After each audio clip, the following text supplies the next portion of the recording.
terceira parte do livro de Job.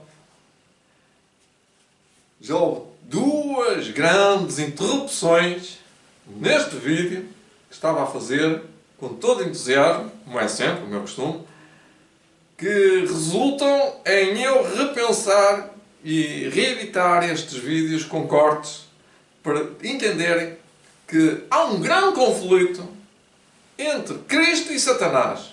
E este grande conflito, muitas vezes, está fazendo com que as pessoas não vivam o plano de Deus. A Igreja não se salva com que os membros não se unam em adoração a Deus, simplesmente, e uns para cada lado, fazendo o que lhes apetece, e acho que cada um tem essa liberdade, mas quando a liberdade do outro choca com a liberdade do vizinho, essa liberdade é posta em causa. Ou a liberdade do vizinho. O que é que nós estávamos aqui a falar? Se é que nós estávamos a falar, não é? Acho que é pregar. Era o capítulo de Job. E terei que ressaltar algumas coisas que já disse. Que Job era um patriarca. E aqui já está uma Bíblia muito antiga, não é? Job era um patriarca, portanto, está para a Bíblia antiga, para o Antigo Testamento. Na Bíblia nós temos grandes patriarcas, como temos Abraão, temos outros, mas temos Abraão, temos Moisés, por exemplo, Moisés, também é patriarca, mas estes ainda não são os últimos, ainda há os primeiros. Job era um patriarca, como Abraão, Noé, Enoque, Sete, Abel e até Adão. O que é um patriarca? É um chefe de uma família, ou de várias famílias, onde tem muitas pessoas a trabalhar com ele. Vocês lembram-se de Abraão? Abraão vivia numa grande comunidade. Era uma pessoa rica, poderosa e influente. E, portanto, era o chefe do clã. E no livro de Job é a mesma coisa. Reparem a classe média, inteligente e sabedoria e o caráter de Job. Eu tenho que reler e voltar a ler outros textos. Li já o capítulo 1, o versículo 1, e vou continuar a ler o capítulo 1 até o versículo 3. Havia um homem na terra de Uz, que é uma cidade ou uma zona. Agora, é que na Bíblia não diz se era uma cidade, mas é uma terra.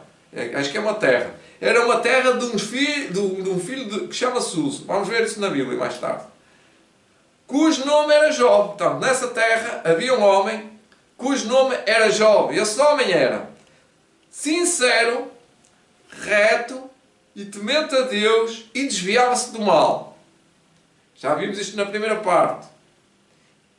Agora a segunda parte. Nasceram-lhe filhos e filhas. Nasceram-lhe 7 filhos e 3 filhos. Mas era mais do que isto. Ele tinha mais do que filhos. Era uma família. Mas vejam só a pessoa que era. Era um homem que tinha muito gado, 7.000 ovelhas. 7.000 ovelhas. Agora digam, era antigamente difícil manter uma propriedade. Era muito difícil. Porque não havia nem sequer os meios que nós temos para guardar 7.000 ovelhas. Mas eles já guardavam 7.000 ovelhas. 3.000 camelos. Não é tratar mal ninguém. São 3.000 camelos. Eu nem sequer tenho 2 carros. Quando uma pessoa tem uma frota de carros, neste caso, a frota de carros deles era os animais. Era 7.000 camelos. Eu não suponho que Job precisasse de tantos camelos, mas a Bíblia diz que ele tinha. É porque necessitava, não sei se necessitava, mas que tinha 3.000 camelos, perdão. E o seu gado era 7.000 ovelhas e 3.000 camelos e 500 juntas de bois. 500 juntas de bois são 1.000, porque cada junta são 2. 500 juntas de bois e 500 jumentas. Isto é demais. Era uma frota com outra frota com outra frota. E era também muitíssima gente ao seu serviço. Está a dizer que eram só pessoas.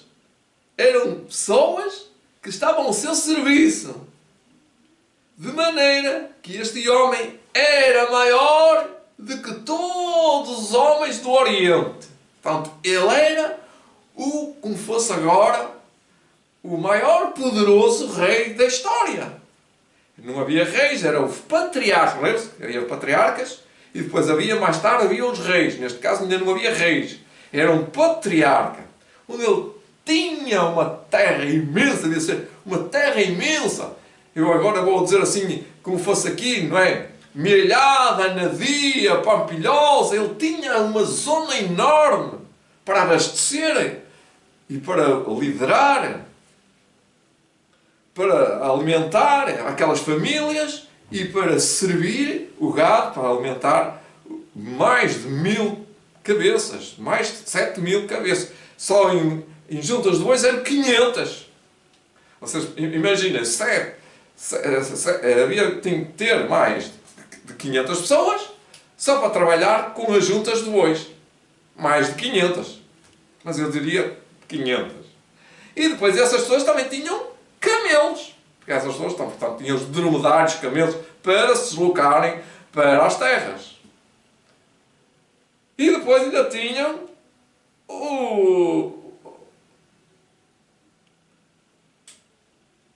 os jumentos, que é os burrinhos, não os jumentos, aqui se fala os jumentos, as jumentas, os burrinhos.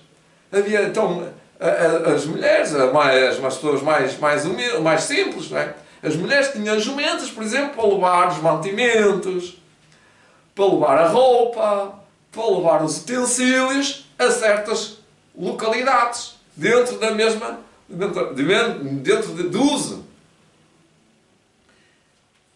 E no versículo 4, aqui vai falar noutro contexto, ou outro conteúdo, que Job era um homem muito religioso. Para a altura, era religioso assim. Ele como tinha muitos filhos, que faziam muitos banquetes, em casa de um e a casa do outro, e eles se revezavam, e enviavam e convidavam as suas 3 irmãs a comer e a beber com eles, que eram 7. 7 filhos e 3 filhas. E Job, como era um temente a Deus, chamava-os e falava com eles e dizia assim: olha, tudo tem que ser de joelhos. Temos que fazer oração. Temos que pedir a Deus que nos salve. Temos que pedir a Deus perdão, porque eu penso que vocês podem estar a pecar. Olha o que diz aqui no versículo 5. Sucedeu, pois, que tendo decorrido o turno, ou seja, o período de dias de seus banquetes, enviava Job a eles, e os santificava. É porque ia ter com eles e os santificava. E se levantava de madrugada cedo, de madrugada, e oferecia holocausto segundo o número de todos eles. Portanto, 7 mais 3, 10. Fazia 7 holocaustos. Ele tinha muitas ovelhas, muito pastorio, muito gado, como costuma dizer, e então ele oferecia por cada filho uma ovelha, neste caso, ou um gado. Era o sacrifício que ele fazia. Portanto, ele oferecia holocausto segundo o número de todos eles, todos os seus filhos, porque dizia Job: porventura pecaram meus filhos e blasfemaram de Deus no seu coração? Assim fazia Jó continuamente. Então, era muito difícil, não era? Pois era muito difícil viver naquela altura. Era muito difícil. Ora, um homem tão ocupado como ele, que tinha que lidar com tanta gente, que tinha que lidar com tanta burocracia, com tanta sociedade, com tanto dinheiro, naquela altura, que não era dinheiro, ele trocava, faziam trocas monetárias com animais, com terrenos até, com propriedades. E então a preocupação dele, diz aqui, era continuamente estar preocupado com a salvação dos seus filhos. Agora, pergunto eu, e pergunto a Deus, a mim, e tenho que perguntar, e está lá no texto, e eu não leio esse texto, leio de cabeça, estudei de cabeça, que as famílias deviam estar preocupadas com os seus filhos, no estado espiritual que elas estão, e levá-las para onde? Levá-las para onde? Levá-las para onde? Para viver no campo. Para levá-las a se santificarem, a ter uma verdade, a ter uma verdade presente, para se sentirem mais confortáveis, para sentir-se mais espertos, inteligentes, para sentir-se mais atraídos por Deus, para sentir-se mais robustecidos fisicamente e espiritualmente, e para não ficarem confundidos, agora estou a usar as minhas expressões, para não ficarem embaralhados na confusão das cidades. Estou a chegar à conclusão que era difícil para Jó, um homem super ocupado, era difícil para Noé, muito ocupado, era difícil para todos os patriarcas como Abraão, era difícil, e será sempre difícil para o tempo atual, como foi para o tempo de Ellen White. Foi difícil. Eu penso que não foi nada fácil convencer os filhos a deixar as cidades. Vocês agora reparem o que acabou de dizer. Vocês lembram-se nos filmes, as cidades em 1800 e até 1700, 1800, até 1900, as cidades na América estavam em desenvolvimento. Progresso, que nós dizemos progresso industrial. E era muito difícil meter na cabeça de um jovem, de um adolescente, que tinha que deixar o progresso industrial para sair da cidade, porque é lá que se dá o progresso industrial, para ir para o campo. Mas ontem ouvi um comentário, precisamente ao contrário, que lá no tempo de Ellen White era fácil. Que era fácil. Era pegar a criança e levá-la como fosse um bebê. Não. Como lemos, e estou com o texto ainda na mente, não há nada de novo debaixo do sol. Tudo que se fez, tudo que se faz, tudo que acontece é sempre igual. As pessoas não mudam. As pessoas são o que são, pensam o que pensam. Eclesiastes 1:9. O que foi, isso é o que há de ser, e o que se fez, isso tornará a fazer. De modo que nada há de novo debaixo do sol. O progresso sempre houve. As dificuldades sempre houve. A pobreza sempre houve. As dificuldades de ir para o campo sempre as houve. Já no tempo de Noé, já no tempo de Abraão, já no tempo de Lot e no tempo de Ellen White. Eu penso que um jovem, atualmente, hoje tem muitas dificuldades. Aqueles que estão emaranhados nas cidades têm muitas dificuldades e vão ter essas dificuldades, como eu dizer, vão ficar lá nessas dificuldades, emaranhados nas porcarias, não é? No lixo, nas bolotas, para não chamar outros nomes, nas bolotas, no esterco da porca.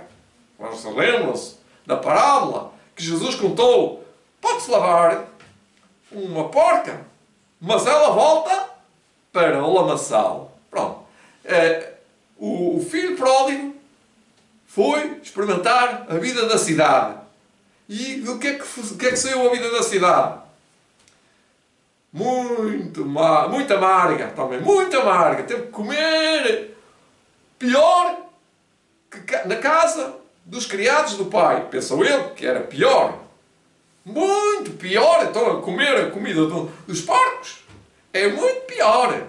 E agora digam, ele estava a viver no campo, com o pai, com os irmãos, não falam da mãe.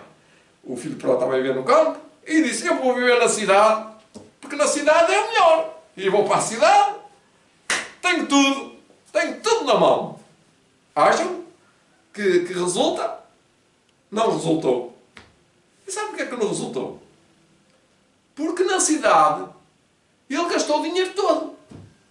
O que tinha e o que não tinha. E mesmo se não tivesse, também se gastava. Porque o que está em casa não era o dinheiro. Era a sua reputação, a sua vida espiritual. Ele caiu em si e viu que pecou.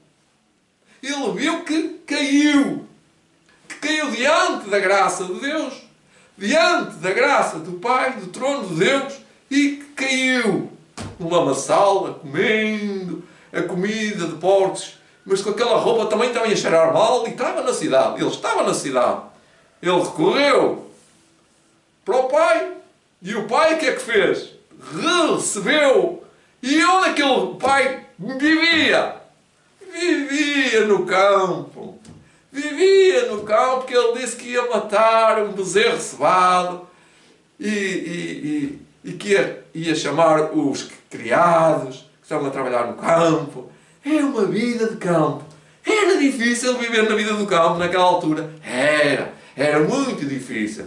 Olha, eles tinham que ter um ancinho. Vocês não sabem o que é um ancinho? Eles tinham que ter uma enxada. Eles tinham que ter uma foice. Eles tinham que ter um arado manual. Eles tinham que ter as juntas dos bois. Tinham que ter pelo menos 3, 4 juntas de bois. Lembram-se aqui a história de Job, que ele tinha 500 juntas de bois. Não era de propósito. Ele não se lembrou que tinha que ter 500... É porque era necessário lavrar aquelas terras todas e era preciso 500 juntas de bois. Era muito terreno. Cada junta de bois a lavrar, havia de haver pelo menos 500 homens ou 500 pessoas a lavrar aquelas terras quase diariamente. Depois de lavrar, era preciso ir buscar lá as hortaliças, era preciso ir lá regar, era preciso os camelos para ir lá levar as pessoas, para transportar as coisas. Tudo isto era muito trabalho, muito árduo. E eles tinham as mãos calejadas. Eles tinham as mãos calejadas. E hoje em dia, as pessoas dizem que agora é que é difícil. Agora que nós temos tratores, motoagricultores, motomecânicas para fazer os sucos, as torneiras para abrir, para regar, as máquinas até para fazer água. Até ia dizer, nós temos estufas, podemos fazer estufas, é fácil fazer estufas. Bem, é fácil para mim, não é? Para quem não percebe nada de fazer, não faz nada, diz que é tudo difícil. Se a gente não puser as mãos na obra, se a gente não puser a mão na obra, nunca é obra. A obra só é feita porque o ser humano pode colocar a mão.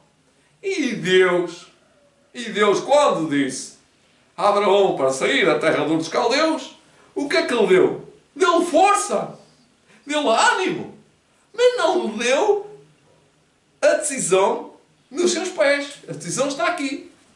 Quando Deus dá uma ordem, com a ordem dá o poder espiritual, poder mental. Conclusão. Vamos concluir em Provérbios 9, 10.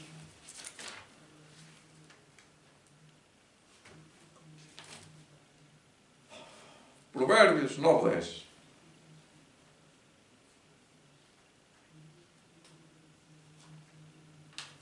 Vamos para a frente. Cantar Salomão. Está aqui. Eu estou mais perto de acabar, terminar o meu culto, a adoração a Deus. 9, 10.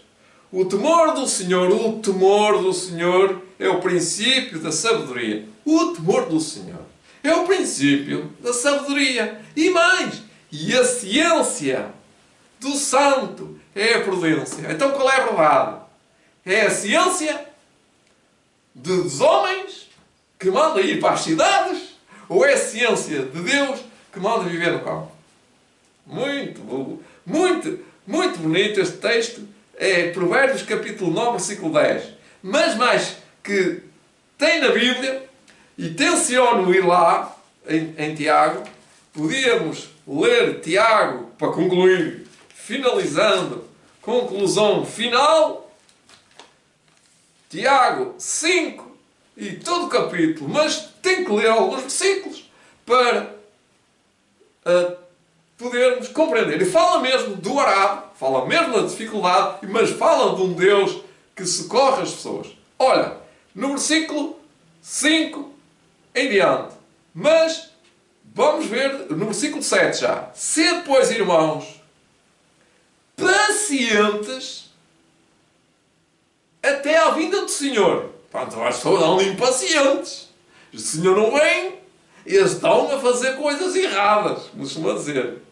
E agora reparem o texto, dentro do contexto do campo. Eis que o lavrador espera o precioso fruto. Está aqui o campo, a vida no campo. O precioso fruto da terra. Aguardando com paciência até que receba a chuva serôdia. Está falando agora da vida espiritual. Então, a vida do campo, a vinda de Jesus, a vida no campo e a espera da chuva serôdia. 3 temas que fazem com que a nossa mente se abra, se expanda e diga: realmente este Deus tem tudo na Bíblia que o Espírito de Profecia nos ensina. Está aqui. Eu estou a estudar isto porque estudei o Espírito de Profecia que me leva para a Bíblia. No versículo 8 diz: sede vós também pacientes, irmãos. Sede vós pacientes como foi antigamente Jó, como foi Helena White e os seus irmãos, no tempo de Helena White. Sede vós também pacientes, fortalecei os vossos corações, porque já a vinda do Senhor está próxima. Então, aonde é que nós vamos esperar Jesus? Nas cidades? Não vão esperar lá nas cidades. Vão estar distraídos, ocupados, emaranhados. Lembram-se da confusão da Babilónia? Que estavam todos. Irmãos, no versículo 9: não vos queixeis uns contra os outros, para que não sejais condenados. Eis que o juiz está à porta. Portanto, muita gente aqui diz que alguns não se comportam bem, queixam-se uns dos outros e, como é, andam ocupados, queixando-se uns dos outros e mente desocupada da obra de Deus é a oficina de Satanás. Está ocupada com os trabalhos de Satanás. Portanto, não estando a viver no campo, ocupado a trabalhar no campo e descansando no dia de sábado, é claro, está uma mente ocupada, é uma oficina de Satanás. É uma mente desocupada da obra de Deus no campo, é uma oficina de Satanás na cidade. Gostaram deste culto? Partilhem aí. Tive muito gosto em trabalhar convosco, de rever esta matéria, de estudar esta matéria. Foi muito profícuo para mim, aprendi muito nestes lives, nestas visitas ao estúdio aqui, que é a minha casa. Tenho muita leitura para fazer ainda, mas fiz agora a conclusão e espero que gostem.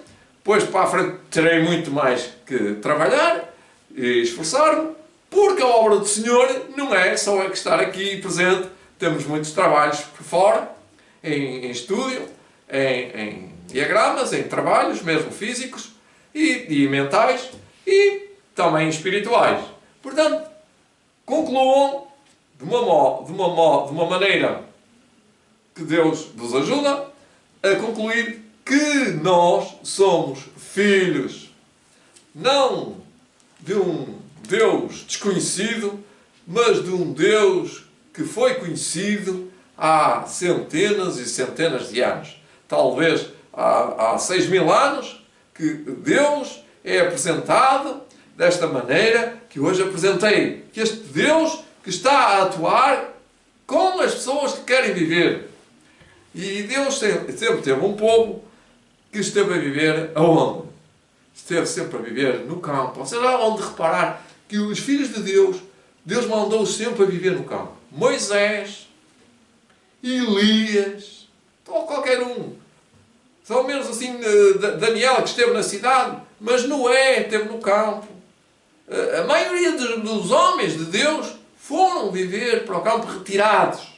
Ali onde eles podiam se preparar para ir evangelizar as cidades. Eu não estou a dizer que as cidades não devem ser evangelizadas. Os postos avançados de evangelização é viver no campo. E aí teremos possibilidades não só socioeconómicas, mas também potenciais físicos, mentais e espirituais.